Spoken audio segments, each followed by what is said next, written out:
Одним из знаменательных государственных праздников в Казахстане является День первого президента. Праздник этот был учрежден в признание заслуг Нурсултана Абишевича Назарбаева, который явился основателем нового независимого государства.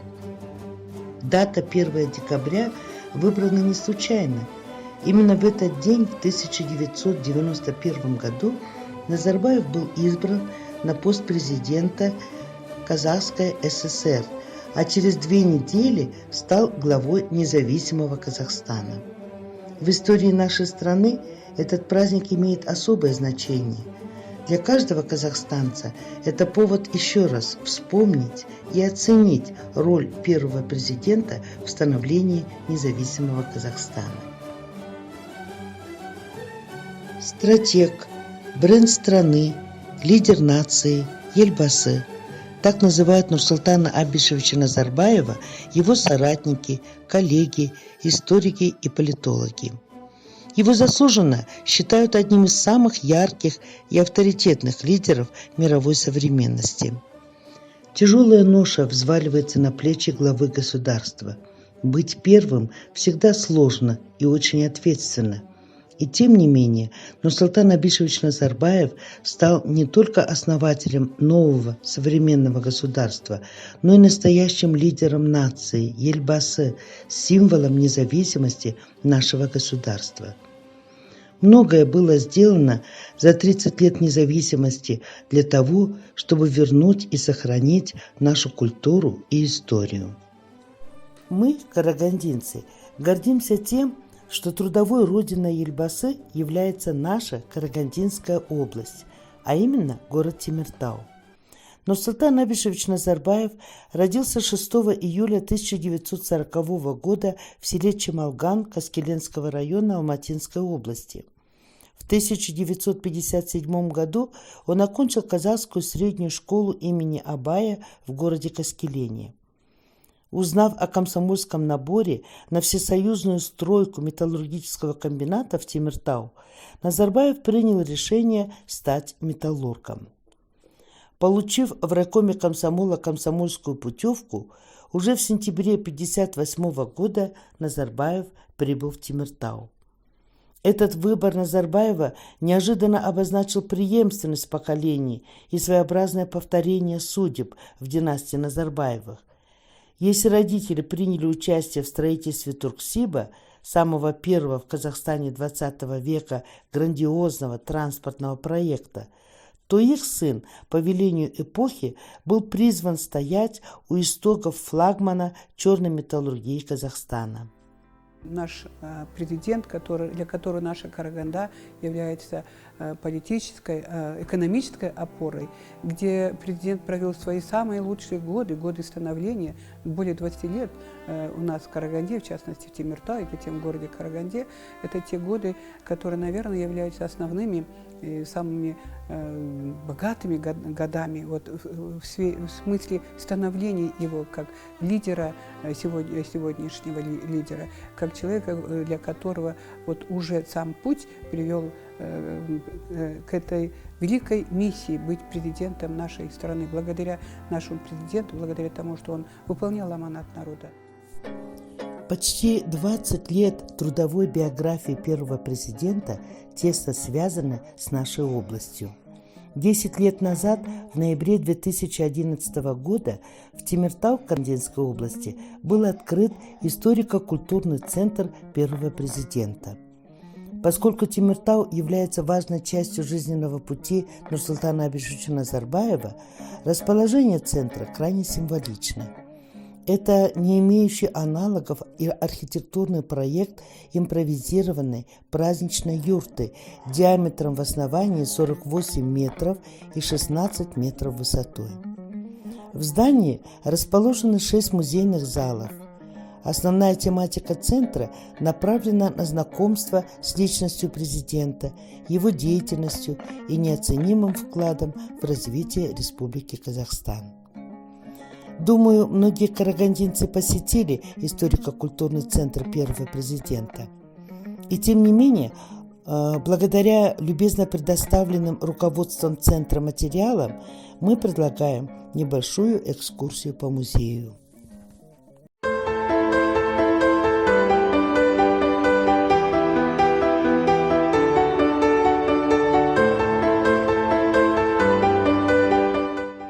Добрый день, меня зовут Баскарбаева Эльмира Амиржановна. Я являюсь сотрудницей историко-культурного центра первого президента. Сегодня для вас я проведу экскурсию на русском языке.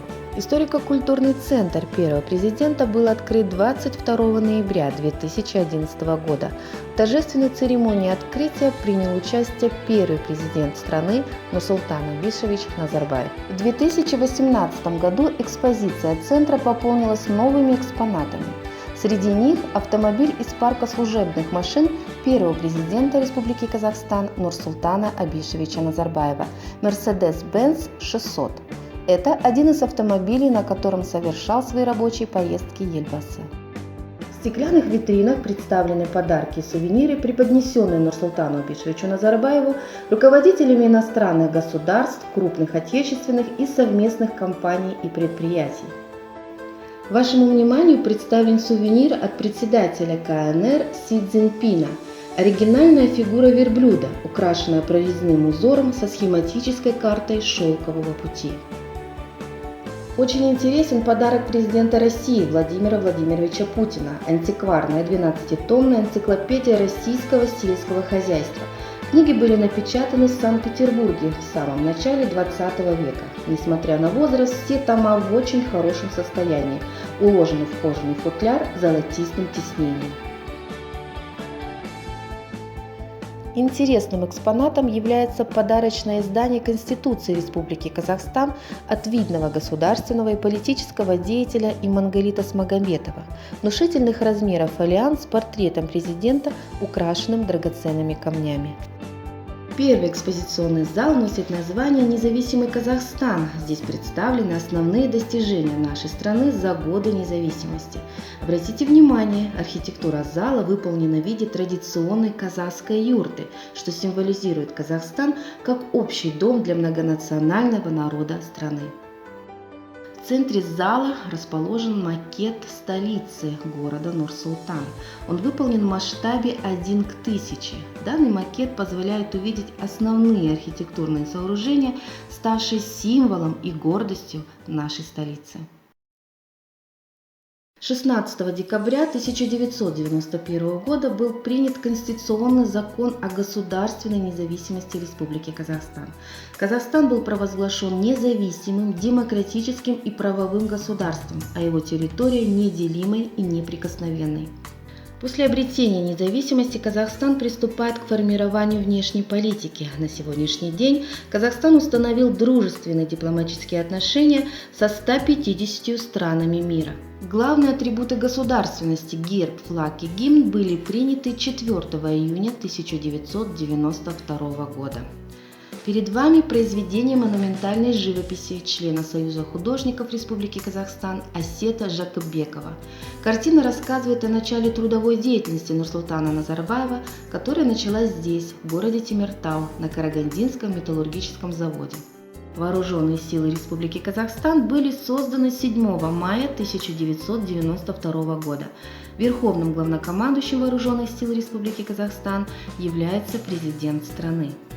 В стране проживают представители более 100 национальностей, и их мирное сосуществование является большим достижением мудрой политики первого президента. 12 ноября 1993 году был принят закон о введении национальной валюты на территории Республики Казахстан. Первая серия тенге была отпечатана в Лондоне в 1992 году фирмой Харрисон и сыновья. Этот заказ принес компании мировую славу и особую награду – золотой знак королевы Великобритании. Именно поэтому на почетном месте в компании висит щит с изображением казахстанских тенге. Дизайнером национальной валюты является Хайрулла Габжалилов. В качестве экспонатов представлены личные вещи первого президента. Это пальто, очки, шариковая и перьевая ручки. Следующий экспозиционный зал носит название «Сын своего времени». Он расскажет вам о детстве, школьных и студенческих годах будущего президента. Экспозиция зала создана на основе автобиографической книги Назарбаева «Без правых и левых». В первой витрине представлена фотография семьи Назарбаевых: отец Абыш, мать Альжан, братья Сатыбалды и Булат и единственная сестра Анипа. Одним из красивейших экспонатов является шежире, родовое древо Нурсултана Назарбаева, проходящее по мужской линии до 12-го поколения. Шежире выполнено на темно-зеленом бархате с золотистой нитью, которая производится в Индии. Автор – член Союза художников Республики Казахстан Айжан Абдубаитова. Перед вами диорама Ушконыр. Ушконыр – это родина предков Назарбаева, расположена в предгорьях Заилийского Алатау и считается одним из самых красивых мест в Казахстане. Диорама выполнена по мотивам фильма «Небо моего детства». В стеклянных витринах вы можете ознакомиться с фотографиями односельчан семьи Назарбаевых, молодежи села Шамалган и фотографией друга детства Назарбаева Виктора Мельниченко. Также вы можете ознакомиться с фотографиями Нурсултана Абишевича Назарбаева в его студенческие годы, которые он провел в Украине, в городе Днепродзержинск, будучи студентом технического училища номер 8. Следующий зал носит название «Феномен личности». Зал раскрывает историю строительства казахстанской магнитки. Здесь строится казахстанская магнитка, ударная комсомольская стройка страны. Такая красная арка была установлена на всех въездах в город Темиртау в 50-е и 60-е годы. Тысячи молодых юношей и девушек, в числе которых был и первый президент нашей страны, откликнулись на призыв партии комсомола, отправились возводить металлургический гигант страны. Уникальным экспонатом являются шахматы, которые были куплены в складчину Назарбаевым и его сокурсникам за 3 рубля 60 копеек. В 1962 году Нурсултан Назарбаев создал семью. 25 августа Нурсултан Абишевич с Сарой Алпысовной в кругу друзей сыграли веселую комсомольскую молодежную свадьбу. В витринах представлены фотоматериалы, раскрывающие историю строительства казахстанской магнитки. 3 декабря 1957 года началось строительство доменной печи номер 1. 3 июля 1960 года печь выпустила первый казахстанский чугун. Эта дата стала днем рождения Карагандинского металлургического комбината. В витрине представлен первый слиток казахстанского чугуна. Следующий зал носит название «Стальной профиль Казахстана». Экспозиция зала представляет основные производства Карметкомбината. Перед вами макеты агломерационного, коксохимического производства, макет доменной печи, конверторного и листопрокатных цехов. Также здесь представлен макет горно-доменной печи в момент выпуска чугуна, макет сляба, это к заготовке для последующей прокатки, и готовой продукции рулонного и листового проката. Мы находимся в зале в потоке времени. Здесь отображено начало политической карьеры будущего президента. С 1962 года Назарбаев член Коммунистической партии Советского Союза. В 1971 году избирается первым секретарем Темиртауского городского комитета комсомола. С 1971 по 1973 года Назарбаев работал вторым секретарем Темиртауского городского комитета партии. В витринах представлены фотоматериалы и документы, характеризующие активную политическую деятельность будущего президента в этот период. 22 января 1971 года город Темиртау, первым из городов Казахстана, был награжден орденом Трудового Красного Знамени. В витрине представлен орден и фотография церемонии вручения. В 1973 году Нурсултан Назарбаев был назначен секретарем партийного комитета Карагандинского металлургического комбината. Тогда директором являлся Олег Тищенко. Вместе они сумели вывести комбинат и город Темиртау на новый этап развития. Главным достижением стало обеспечение жильем всех очередников. Ежегодно в эксплуатацию сдавались жилые дома и культурные объекты. В Перед вами макеты Дворца культуры, завода в Туза, в котором учился будущий лидер нации, уникального по своей архитектуре плавательного бассейна, построенного впервые в Казахстане по олимпийским стандартам, памятника воинам, погибшим в годы Великой Отечественной войны. В 1977 году Назарбаев был назначен на должность секретаря областного комитета Коммунистической партии Казахстана. В 1984 году стал председателем Совета министров Казахской ССР. С 1989 года избирается первым секретарем Центрального комитета Коммунистической партии Казахстана. С 1990 года президент Казахской ССР. 1 декабря 1991 года прошли всенародные выборы, где за кандидатуру Нурсултана Назарбаева свои голоса дали 98,7% избирателей. Мы находимся в зале «Казахстанский путь». Путь к независимости нашей страны был долгим и тернистым. Каждое столетие богато событиями, героями-борцами за казахскую государственность в Великой Степи.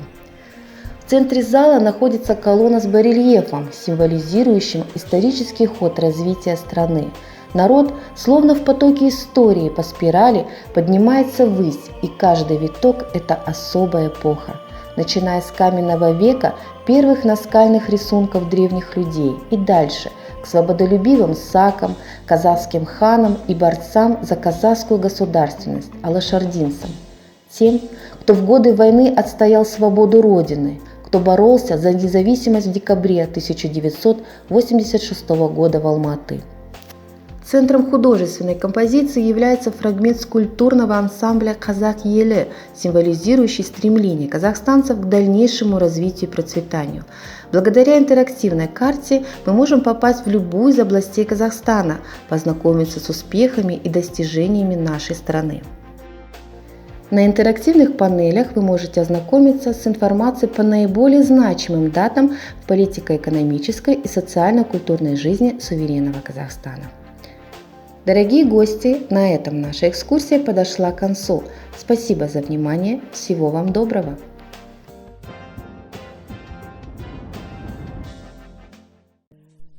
Глава государства всегда с особым теплом вспоминал о тех годах, когда он жил и работал в Темиртау.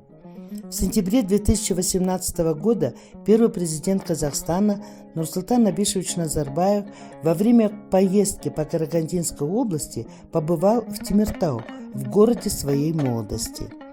Карагандинцы дали возможность первому президенту окунуться в атмосферу своей молодости, встретив его в реконструированном городском парке культуры и отдыха. Местные артисты подготовили театрализованное представление об истории города в 50-е и 60-е годы. Президент поддержал молодых исполнителей и вместе с ними спел песню о комсомольской юности. Готовься к великой цели, а слава тебя найдет. И снег, и ветер, и звезд ночной полет. Меня мое сердце тревожную даль зовет. Жизненный путь лидера нации – пример для многих. Ельбасы продемонстрировал пример гражданского долга, ответственности, патриотизма, беззаветного служения Родине.